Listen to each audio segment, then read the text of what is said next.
Now, the Israeli government's security cabinet convened Monday and approved a major military response if terrorists in the Gaza Strip continue to fire rockets into Israel.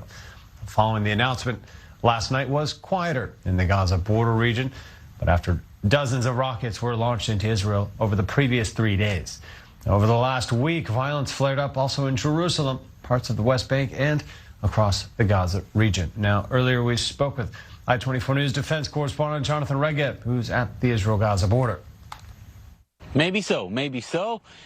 Following that threat, no rockets were fired from the Gaza Strip right behind me into Israeli territory. Is it directly connected to that threat from the security cabinet? It might very well be the case. We cannot know for sure.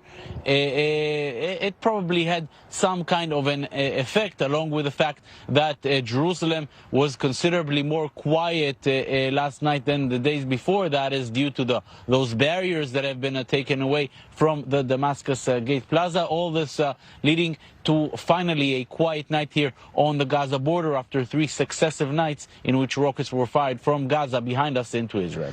Now, the security cabinet in Israel had talked about authorizing quote-unquote broad military action. What action might the IDF be able to bring at this point?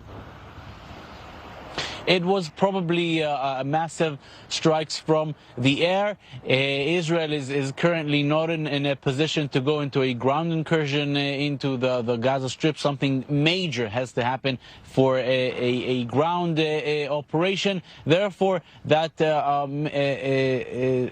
let's call it a broader response probably would have included many more strikes from the air or from the ground, but from tanks located on the Israeli side of the border, targeting various Hamas positions. That was probably the plan, had rockets being fired into Israeli territory. As you mentioned last night, that did not happen.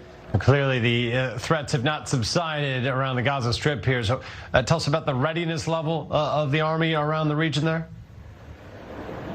It does not change. One quiet night, it does not change anything. It is very clear that there are many reasons to escalate. First, Jerusalem can ignite at any given moment, and that, as we saw, has implications on the Gaza border and on the entire region. And second, the issue of the Palestinian elections, now just over 3 weeks away, that could have implications as well.